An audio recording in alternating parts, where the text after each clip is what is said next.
তখন সবেমাত্র 12 বছরে পা দিয়েছি। ক্লাসের মধ্যে একটি নতুন মেয়ে আসলো। মেয়েটির কোমর পর্যন্ত লম্বা চুলের 2 বেনি, একটু ধনুকের মতো বাঁকা মেরুদণ্ড। এত কনফিডেন্টলি ক্লাসে ঢুকলো যেন এই স্কুল, এই ক্লাস তার বহুদিনের পরিচিত। আরেকটি দ্বাদশ বর্ষীয় বলবো না, একটু বড়, হয়তো বা 14 বছর বয়স হবে, মেয়ে তাকে সাদরে আদরে পথ দেখিয়ে ক্লাসে এনে বসালো। নতুন মেয়েটি বয়স একটু বেশি মনে হলো। এখন বুঝি যে তখন তার বয়স কমপক্ষে 14-15 ছিল এবং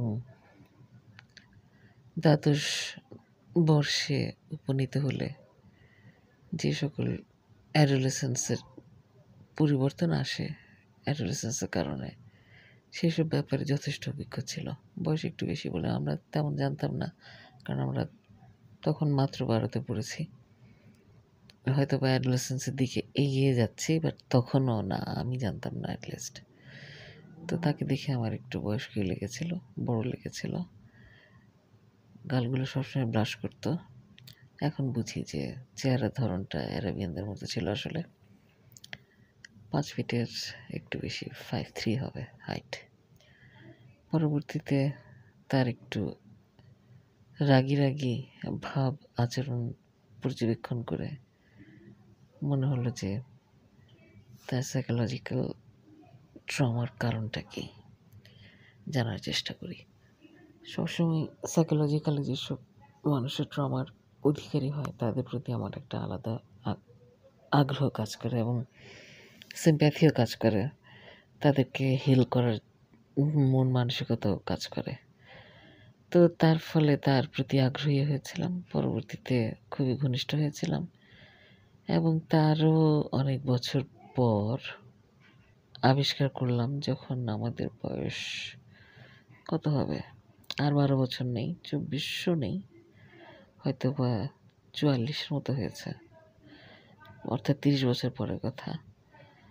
পত্রিকায় খবর আসলো, একটি শোক সংবাদ, এবং সেখানে তার নামের সাথে মিলে যায় তার স্বামী এবং তার 2টি কন্যা রেখে সে আত্মহত্যা করেছে।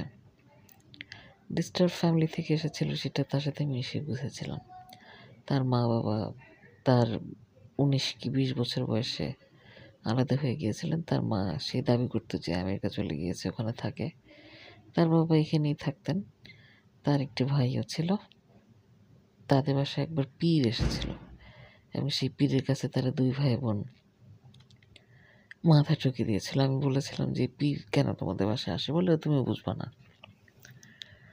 যাই হোক, পরবর্তীতে মেয়েটি তার পাগলাটে আচরণ যতই প্রখর হয়েছে, বয়সের সাথে সাথে নিজেকে আত্মহত্যায় নিবেদিত করেছে। এবং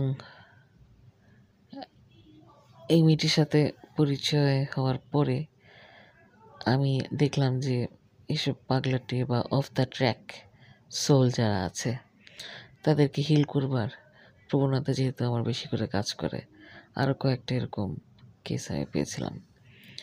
ভাগ্যের ফের বলবো কি না জানি না, আমি এই ধরনের অফ দ্য ট্র্যাক সোলদের প্রতি সিম্প্যাথেটিক বলেই নাকি এদের প্রতি আকৃষ্ট হই, বা ওরা আমার ভাগ্যে এসে পড়ে বা আমার টাইম লাইনে এসে পড়ে, আমার রিয়েলিটিতে এসে পড়ে এবং তাদেরকে ডিল করতে হয়।